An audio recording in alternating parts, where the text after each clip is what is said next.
How has Jewish culture survived generations of change and persecution? This is ALIYAH News.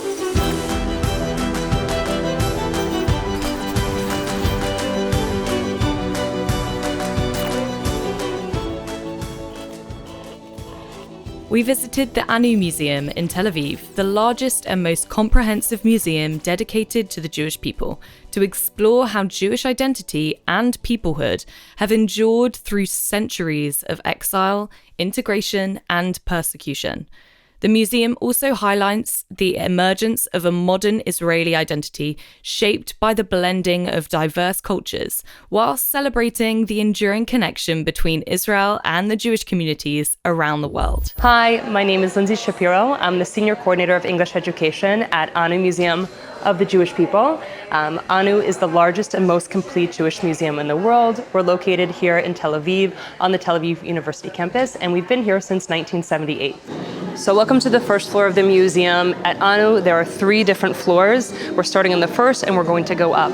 The first floor is called the Covenant, or in Hebrew, the Brit, and this is the covenant that Jews share with one another through time and space, meaning throughout generations and throughout centuries, and also across the globe from different countries. So with a covenant, one thing I want to stop at, and what we're all thinking about right now because it's Thursday, is Shabbat. Shabbat is the day of rest, right? It's one of the 10 commandments. You're supposed to take a day of rest on the 7th day in the Jewish practice. That's on Saturday. It starts on Friday night, goes to Saturday night, and that brings us to our first interactive right here, or this installation really, by an artist named Hadassah Goldvicht. So we know that Jews across millennia and across countries have kept Shabbat in a very, very similar way, even though they might have adapted to a modern world in different ways or changed their languages or moved to different places. Keeping Shabbat, or a day of rest, is inherent to Jewish tradition. I mentioned not only Shabbat and a covenant, but we also look at texts. So there are texts that Jews have had for millennia that haven't changed at all. So the Codex Sasson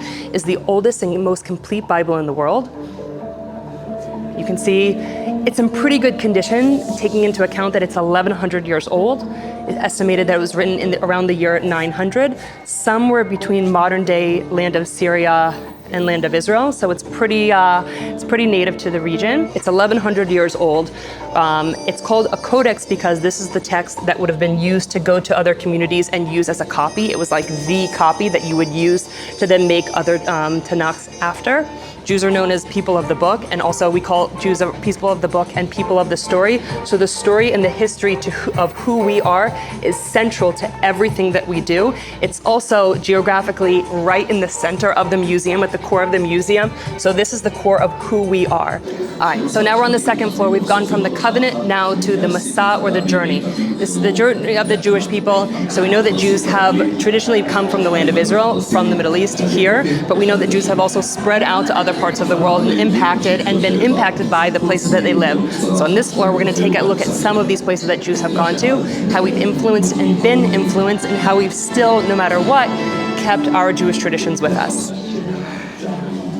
So we're looking at antiquity, right? Thousands of years ago. We're looking at the land of Israel, Babylon, and Alexandria. These were the largest centers of Jewish life thousands of years ago. We understand from after the destruction of the temple, Jews started going to more and more to other parts of the world.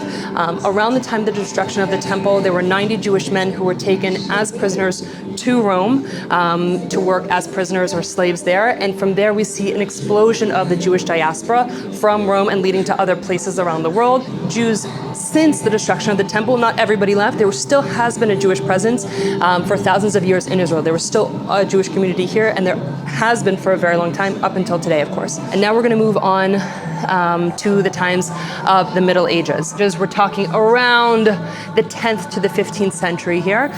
Jews are spreading out, and we see a new center of Jewish life, or 2 major centers of Jewish life, which is Ashkenaz, and also in Sfarad.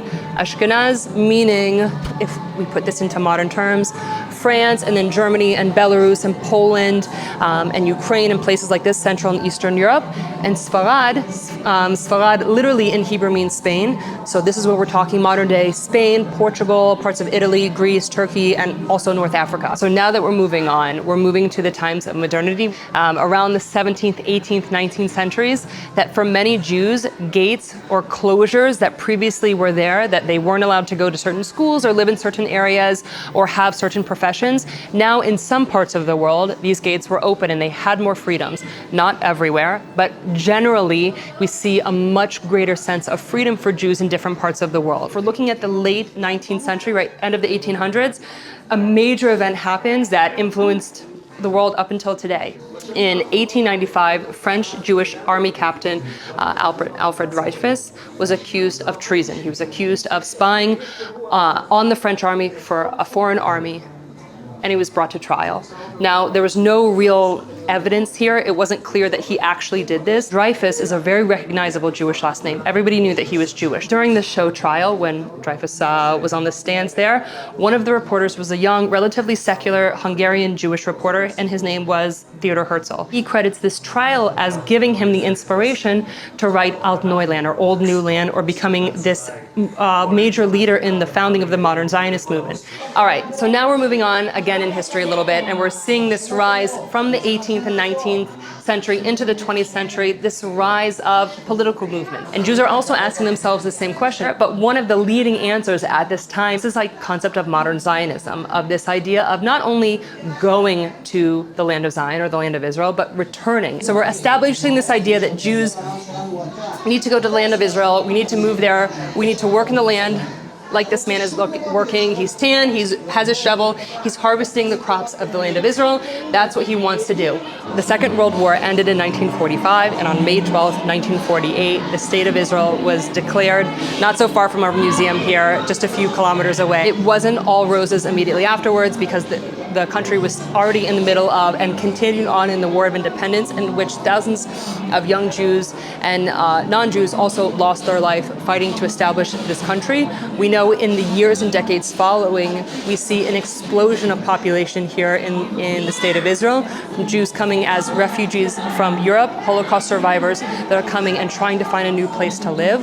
We also see, after the establishment of the State of Israel in 1948, the Arab countries surrounding Israel expelled all of the Jews that had been living there, many of whom had been living there for thousands of years. Their countries, in response to the establishment of the State of Israel, expelled them quite quickly. And this adds up to nearly 1 million Jews who were expelled from Arab-speaking countries and Iran. And we have some photographs of those Jews who had to leave their homes immediately, leave everything, carry very little with them, and most of them ended up living here in the State of Israel, or coming to the State of Israel, bringing with them the traditions that their families had acquired over thousands of years. All right, so welcome to the third floor. We've gone from the Covenant on the first floor to the Journey on the second floor, and this is called the Mosaic here on the third floor. This is the mosaic of the Jewish world around us today and of the last 150 years, so really modernity. Who are Jews that live in the world today? Where do we live? What do we look like? What music do we listen to? How many Jews are there in the world today? What kind of prayers do we have? How do we dress? Everything is included in this third floor today. It's a place that our Jewish visitors oftentimes meet themselves, can see who they are, and oftentimes our non-Jewish visitors can say, oh, I knew that there are Jews that look like this, but I wasn't aware that Jews could look like this or talk like this or had this type of food. So that's where we get to meet all of this here on the third floor. So we can see that there's lots of trees behind me. We can see that while there are lots of different branches with different types of leaf or different types of fruit on a branch, on one singular tree, so are there different types of Jewish practice, whether that's Reform or Orthodox or secular or anything in between.